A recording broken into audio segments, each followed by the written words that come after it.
A gente vai começar essa aula de um jeito um pouquinho diferente. Você sabe falar pássaro em francês? Eu tô deixando a palavra aí. Eu não vou dar resposta pro teorema do pássaro logo agora. Lá pra metade da aula, eu vou revelar como se fala pássaro em francês. Até lá, tenta imaginar.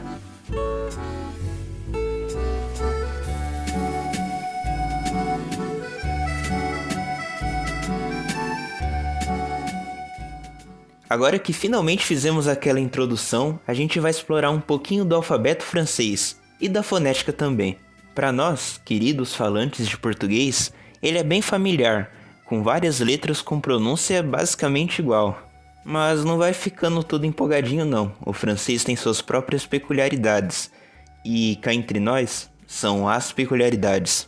Primeiramente, a gente vai estudar o alfabeto.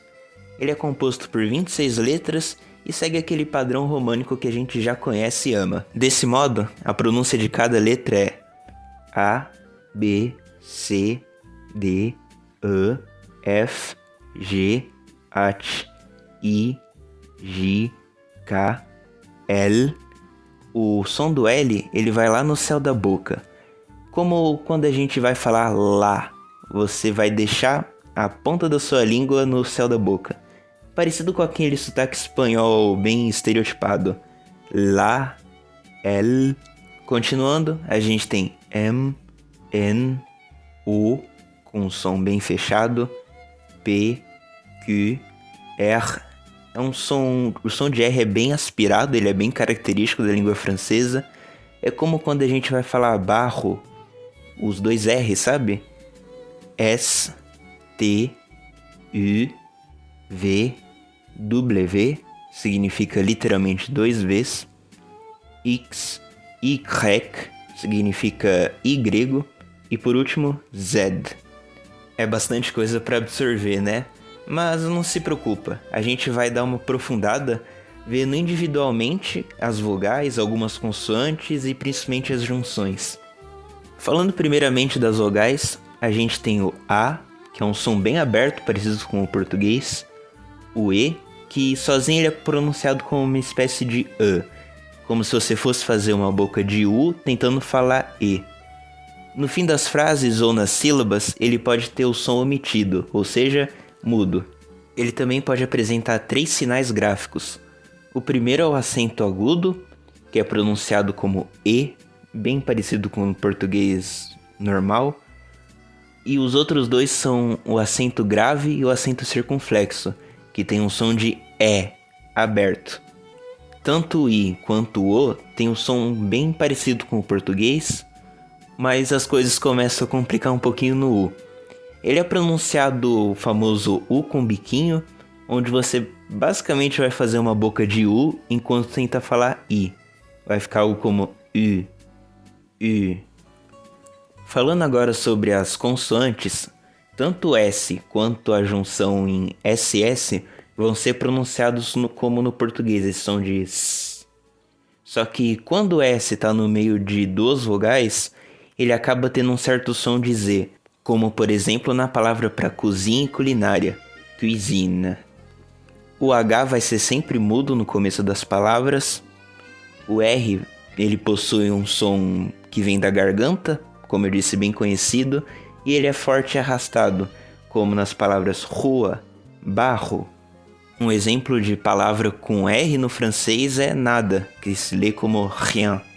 O C cedilha em francês tem o mesmo som do C cedilha em português, ou seja, aquele som de S. E o Y, por fim, tem um som equivalente ao I, bem direto ao ponto. Muitas vezes, quando a gente combina duas ou mais letras, elas produzem um som único e no mínimo peculiar, que nesse curso é um fenômeno que a gente vai chamar de junção. Nessa sessão, a gente vai ver alguma dessas junções. A junção de A com I faz um som de E. A-U, E-A-U e E-A-U-X faz o som de O. A-N, E-N, I-N, U-N e A-I-N faz um som de AN, é um som nasal. Nessa mesma veia, O e N faz o som de ON, nasal também.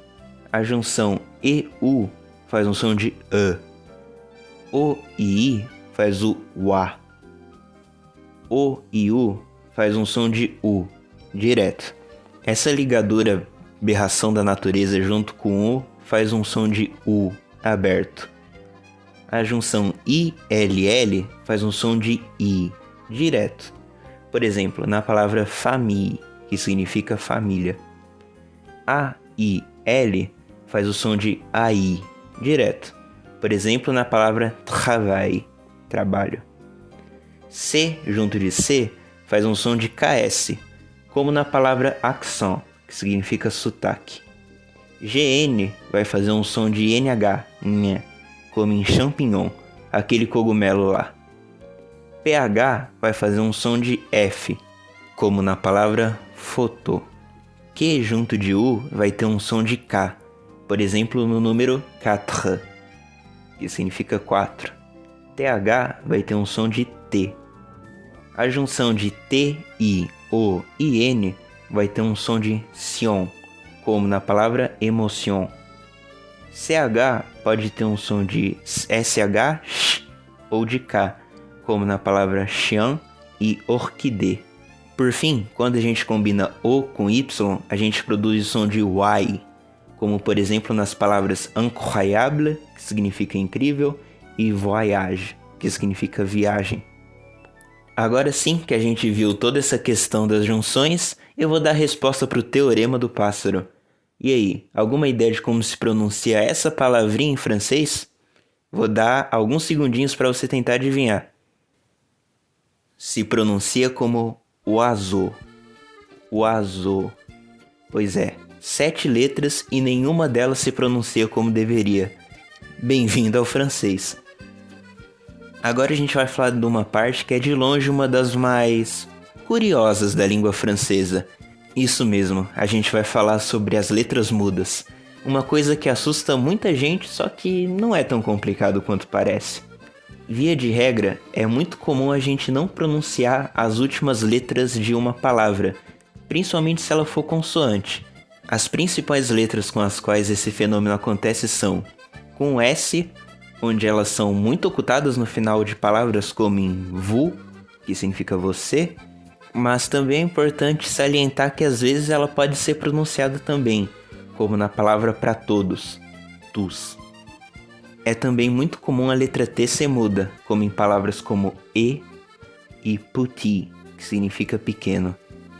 E também a vogal E, que ela pode ser oculta tanto no final de palavras como em grand, quando ela está no meio de duas consoantes, como em samedi, que significa sábado. Como é francês que a gente está estudando, também tem algumas exceções.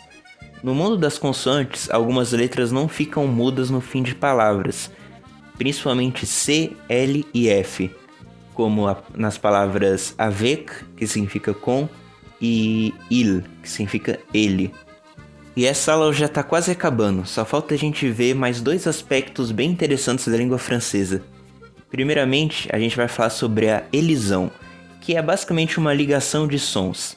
Ela é uma regra fonética que deixa tudo mais fluido. Basicamente, caso uma palavra termine com consoante e a próxima termine com vogal, os sons acabam por ser ligados. A gente pode observar esse fenômeno em frases como les étudiants, sans avenir e un grand homme. Só toma cuidado que esse fenômeno nem sempre acontece, como na palavra e. A letra T no final pode levar alguns a acreditar que a elisão vai acontecer, só que infelizmente não é o caso. A gente pode observar isso na frase que também é um título de filme, Un homme et une femme. Para finalizar, a gente vai falar sobre o uso do apóstrofo, que é aquela vírgula superior que ajuda a unir as palavras e dar um toque sonoro único à língua. Ele ocorre quando uma palavra termina com uma vogal e a palavra seguinte começa com uma vogal. A exemplo dessa regra, a gente tem algumas frases como l'amour, l'homme, c'est e G. Como pode ser observado no segundo exemplo, o uso do apóstrofo também pode afetar palavras que começam com H, quando o som desse é mudo. E para a aula de hoje temos isso, espero que esteja tudo bem, indo de acordo com o planejado. E agora que a gente tem uma boa base fonética, a gente está pronto para mergulhar nossos pezinhos um pouco mais fundo nessas águas francesas. No próximo episódio, a gente vai ver a introdução da gramática. Até breve!